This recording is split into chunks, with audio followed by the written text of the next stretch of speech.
bounced off one of these trees down here. It was right there, and it's moved. It has moved from that area.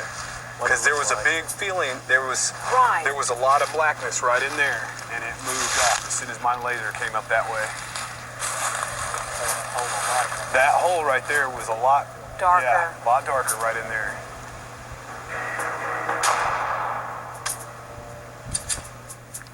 What was that? Had they come face to face with Bigfoot? What was out there? Their night in the river bottoms continues when Bigfootville returns.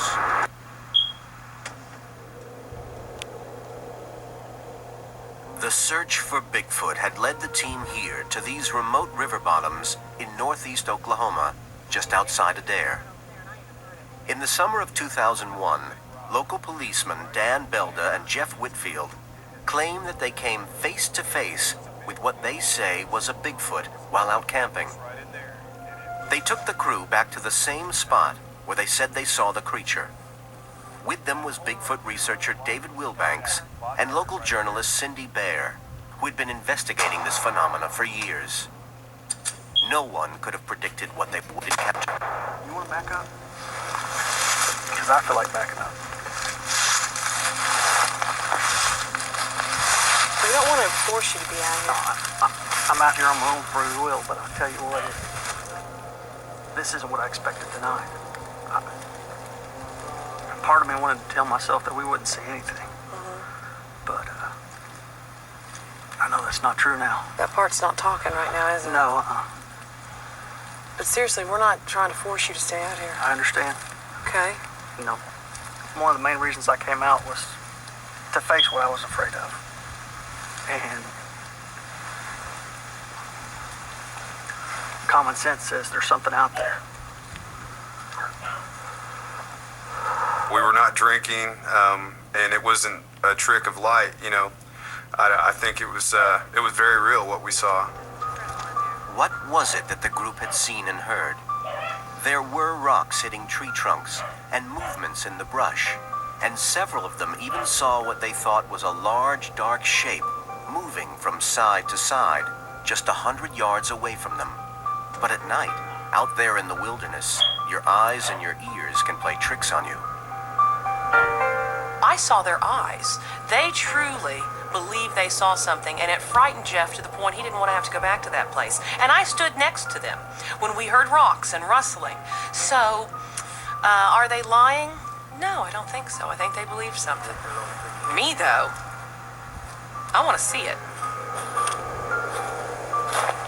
Even experienced people can see things in the woods unclearly enough that they can't explain what they actually saw. And once you've heard of Bigfoot and so forth, it's a very likely explanation for what you saw, even if it doesn't exist. Get out of there and stood up. As they were packing up to leave, another rock was thrown into the back of one of the support trucks. Someone or something seemed to be playing with them. Was whatever Dan and Jeff saw still there? No, I didn't. No, I didn't. Is that a rock? I was standing right here when it did, yeah. On her day. Yeah, it's been nice chatting to you here on the street. All of us heard it laying right in the truck. I heard it too. The morning after, the team were told that there had been a sighting on a farm just outside Antlers, due south of them. Cindy Baer met with the farmers, Clint and Gary Morgan, and they agreed to take the crew to the spot where they had seen what they thought was a Bigfoot striding across an open field in the moonlight. After dark, the group set off to investigate. I don't know. It was huge. It was, yeah. It was huge. The moon might have been out a little brighter that night. Yeah, but it was, I mean, You could definitely see that it was a huge brown or black colored creature. You know, it got to probably right in here, and it literally just took one hand here and just stepped over the fence. I mean, it was, you know, it was a very agile creature. We're real close to some river bottoms here. This is Sandy Creeks, which is a tributary of Muddy Boggy, and it's what I would figure to be a prime location for a Bigfoot to be. We're literally in the middle of nowhere. I So, mean, how far from the nearest town? oh, I'd say at least 10 miles. I mean, we're 10 miles from the nearest town. Easy. So you see this creature and you scream. Anybody gonna hear you? Absolutely not. There's nobody going to hear you out here. This pretty wilderness. I mean, you know, we've got a little open field here and stuff like this, but basically there's no houses, no human beings for miles. So wherever it walked off to, it could still be out there? Oh, definitely. Yes, definitely.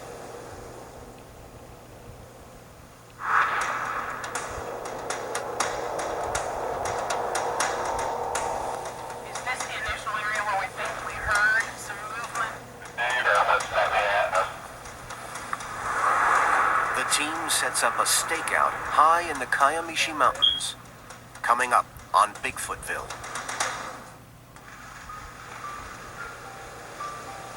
To some people here in southeastern Oklahoma, Bigfoot is much more than just a legend.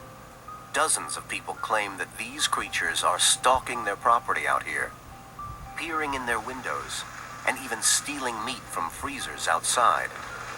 There is even a report of a man shooting at one, which had gotten too close to his cabin. One night, something hit the house really hard. It shook the whole house, so we all went to see what had caused the noise. And when we got there, we had a dining room window that was pretty good ways off the ground, and something passed by it that had to have been awfully tall and pretty big because it covered the entire window when it went by, and it was hairy. But as far as what it was, don't ask me, I have no idea. I thought it was a cow at first. And so that cow's tangled up in the fence in the snow or whatever. And about that time it stood up and walked across the road. It covered the road in about probably 3 steps. It went over the side, and I'm screaming at my wife. She's off in the book. And she looks up, she said, well, what was that? You know, so I don't know. We turn back around, and there's nothing going through the brush. It was walking across the hayfield. And I know we were scared, and it was between us and our house. And I remember that much, you know, seeing this hairy, it had a lot like fur, like darker colored. I don't remember if it was black or brown but it was fairly large, probably, I don't know, the size of a man. And it was just up, and it came out across the hayfield, you know, and went off into the woods. He was probably 7.5 to 8 foot tall, reddish brown hair, but I did not smell any odor. Everybody said, did you smell odor? And I saw him for probably 5 or 6 seconds. He just walked just like a man would. Could be some people playing around like that. Could be teenagers. It could be people who think they're still teenagers, but they're adults. You know, people who just want to play a practical joke. That might be part of it, yes. I believe there's more than one, because when my dad was in college, him and his college buddies were out camping, and they came into his camp. I think a Bigfoot might could survive, but I think it's highly unlikely. I think most of that, people are hearing owls crying, possibly mountain lions. There may be an occasional mountain lion that comes through.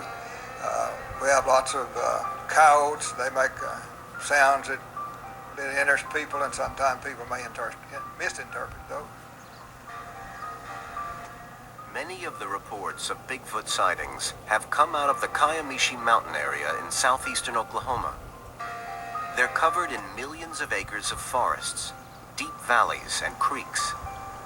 In spite of the ever more intensive logging operations and the hunting season, much of the area is still untouched wilderness. And there are those who believe that it's possible that a creature the size of Bigfoot could hide out and survive here. Well, we're in the mountains of southeast Oklahoma, which is the most remote area left in the state. And there's a lot of local wildlife, indigenous wildlife, like, you know, there's bear. We can see a bear, bobcat, coyotes, you know, possums, raccoons. There's just a lot of wildlife here.